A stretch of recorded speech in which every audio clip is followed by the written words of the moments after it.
What up, IB in the building, and we back for another video. Now I'm back with a little mini series that we're gonna do before the playoff starts. I also wanted to mention that these types of videos are gonna be kind of formatted like A Funky Diabetic does his talk videos. If you know who that is, you're a real one. Shout out to you. And also shout out to Funky Diabetic. It's gonna be my NBA playoff previews of all the first round series.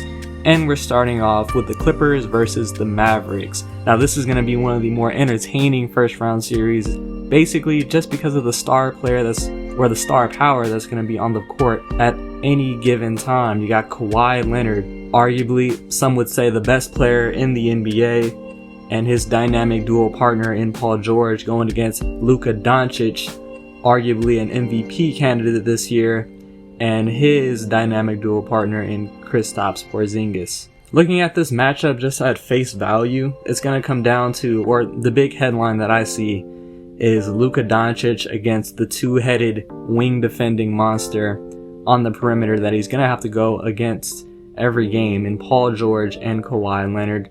They're arguably the two best perimeter defenders in the entire league. Doncic is one of the best offensive weapons in the entire league, so it's going to be interesting to see them battling it out for at least 4 games. Getting into some of the general important points, that Doncic versus PG and Kawhi, offense versus defense, and Kristaps Porzingis against the Clippers big men. Luka initiates most of the offense for this Maverick team, whether it's isolation situations in which he's just taking on the defender one-on-one and getting to the rim, or taking a step back 3. Yeah, Luka Doncic initiates most of the offense, whether he's scoring or creating for his teammates, and it's going to be a little tougher, or a lot tougher for him to do that with him going against Kawhi and Paul George for at least 40 minutes a night. And I'm sure Doc Rivers will throw Patrick Beverley's annoying ass on him from time to time. And that being said, that raises the importance of KP, Kristaps Porzingis. He's been balling out in the bubble. I think he's averaging around 28 points per game. He's going to have to be dominant in order to take some of the offensive pressure off of Luka, because in my opinion, you'll have a lot of favorable matchups down low against some of the Clippers' smaller bigs. When you look at some of the Clippers players that play that power forward position and sometimes that small ball center position in Marcus Morris and JaMychal Green, Kristaps Porzingis is 7'3", and he is going to tower over those two small ball 4 and 5s who are around 6'7", 6'8", 6'9 of height. And even when they get their center off the bench and Montrezl Harrell back, he's an undersized center at 6'7". So Kristaps should be able to dominate down low against them. And I know Rick Carlisle has made an emphasis in kind of going away from the post game for Luka, but at the end of the day, in the playoffs, one-on-one scoring is more important than ever. Kristaps Porzingis is going to have a lot of favorable matchups in terms of one-on-one scoring down low. Another point to make is Tim Hardaway going to be a consistent third option? He's been solid throughout the regular season. He's going to be more vital for this Mavericks offense because I'm sure that they're going to tune in on Luka and try to take the ball out of his hands as much as possible. They're going to swarm him. They're going to double team him. So Hardaway is going to get a lot more open looks, and he's going to have to step up. Not just hitting the 3 ball, but creating some offense for himself as well. And even though Luka is going to have to be going against PG and Kawhi on the perimeter, he's such a great player that he will be able to get by them from time to time. And when that happens, 99% of the time, there will be a Clipper help defender that comes and gets in front of Luka Doncic. So the Mavericks shooters aren't going to have to be ready to knock down the open shot. Maxi Kleber, Seth Curry, Dorian Finney-Smith, Justin Jackson, they're all going to have to be ready to hit the shot. I'm not saying that these role players, these shooters are going to swing the tides of the series. In order for the Mavericks to stay competitive during the series, they're going to have to knock down their open shots. Now if you go on the other side of the ball, the question is, can the Mavericks slow down the Clippers at all? Defense has always been the area of concern for this Mavericks team. They don't have that many great defenders on the team, and the ones that they do have are Maxi Kleber, Dorian Finney-Smith, and Kristaps Porzingis. While you have Maxi Kleber and Porzingis holding it down low, actually Maxi Kleber has shown the ability to defend on the perimeter a little bit. But your main perimeter wing defender is going to be Dorian Finney-Smith on the likes of Paul George and Kawhi Leonard. will he be enough to stop Paul George and Kawhi Leonard? I don't really know.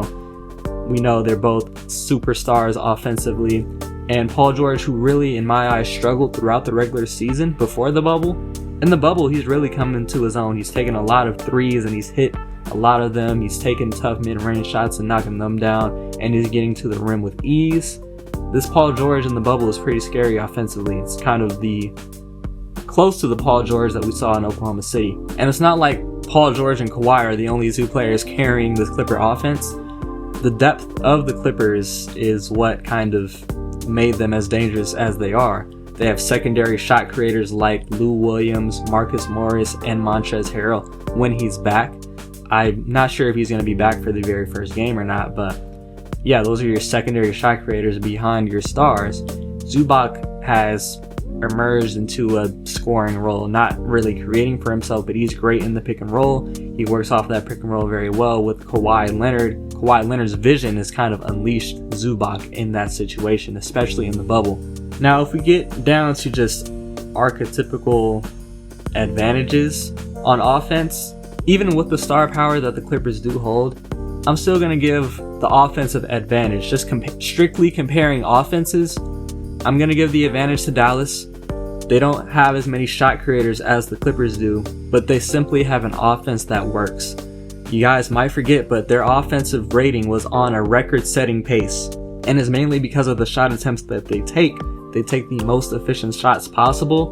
Luka Doncic in the isolation getting an open three or all the way to the rim, or a wide open catch and shoot three in the corner. They like to get efficient shots either at the rim or in the corner three, and the mid-range shots that they do take come from either Porzingis and Doncic, the two players that you would want taking those shots. That's why their offensive rating was on a record-setting pace. They have a lot of shooting. They're kind of similar to the Rockets mold of they're going to try to outshoot you and outscore you, and that's going to be particularly useful and important going against this Clippers defense. And especially with Porzingis coming into his own towards the end of the regular season before the suspension, and then in the bubble he's been balling out. Like I said, he's averaging around 30 points per game. Yeah, I think the Mavericks offense, just because of how they function, have the advantage. But the main reason that I don't pick the Clippers here is because of how stagnant that their offense does look at times. They don't get as many easy looks as the Mavericks have gotten throughout the regular season off of the playmaking of Luka Doncic. A lot of the offense from the Clippers comes from them hitting tough shots, and when you have the players to do so, I guess you can live off of that. But that's the only reason why I have the Mavericks offense at the advantage over the Clippers, because their offense comes a bit easier. I don't think it's a landslide though. I think the Mavericks have the slight advantage. What makes it close is the Clippers' abundant source of shot creation. Like I said, all of their options that can create their own offense, which is especially important in the playoffs. That's what bridges the gap between the two.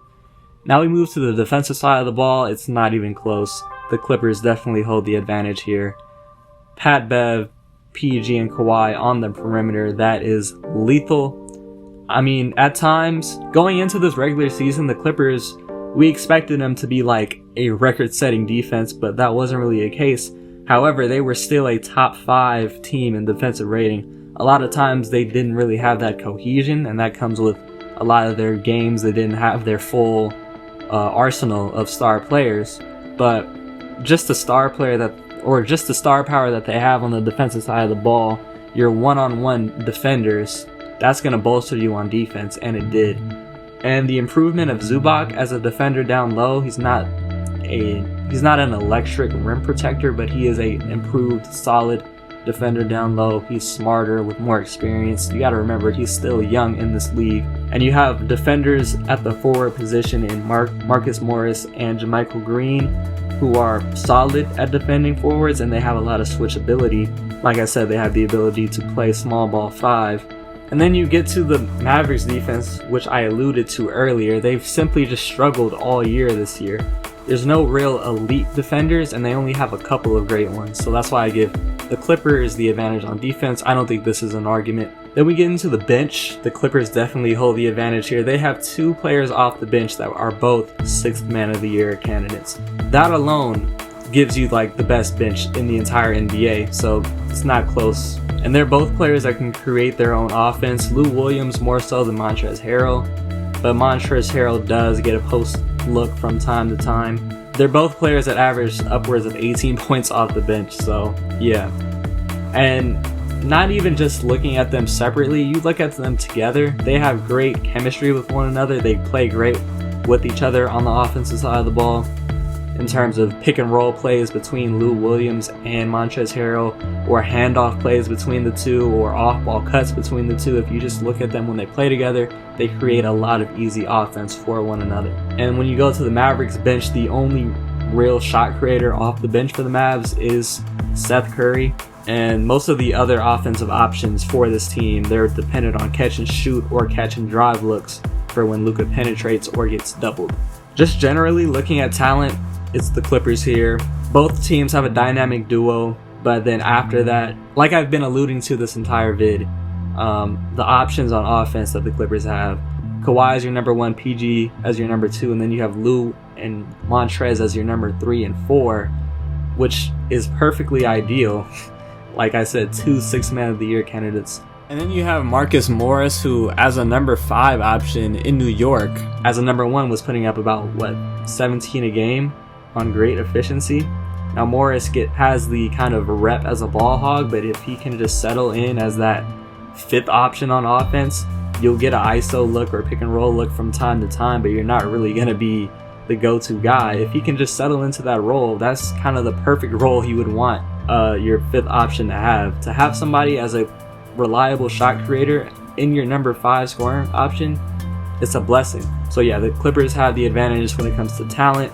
And then finally for coaching, Doc Rivers versus Rick Carlisle, it's pretty much a toss-up. This year, Doc has done a great job in coaching the Clips throughout the regular season, battling injuries. There weren't a lot of games where they had their full arsenal, PG being in and out of the lineup. Same with Kawhi, Lou Williams and Montrez were injured from time to time. And then guys after that like Shamet, they got Morris towards the middle of the year. I haven't even talked about Reggie Jackson, who was like a number 6 option for them. Yeah, the roster has been changing throughout the regular season, and Doc was able to still have this team as a 2 seed. That speaks to the testament of him. And then you look at Rick Carlisle, he's done a great job in terms of unleashing Luka this year. And both of these coaches are proven, experienced, and winning coaches in this league. They both have a championship pedigree. So either way, you can go Carlisle, Doc Rivers, I wouldn't have a problem.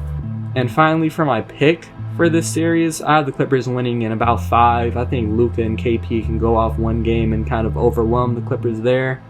But I definitely do have the Clippers winning the series in 5. I think they just have way too much defense that can slow down Luka and KP, and they have way too many shot creators outside of Kawhi and Paul George. So Kawhi and Paul George won't really ever be tired or overused towards the end of the games. And I think those things will give the Clippers the advantage in the series. I got them winning in 5. That's gonna do it for today's video. I hope you enjoyed. If you did, leave a like, and if you're new here, subscribe. I would greatly appreciate it. Anyways, like I was saying, thanks for watching. It's been your boy IB. I'll catch y'all later. Peace.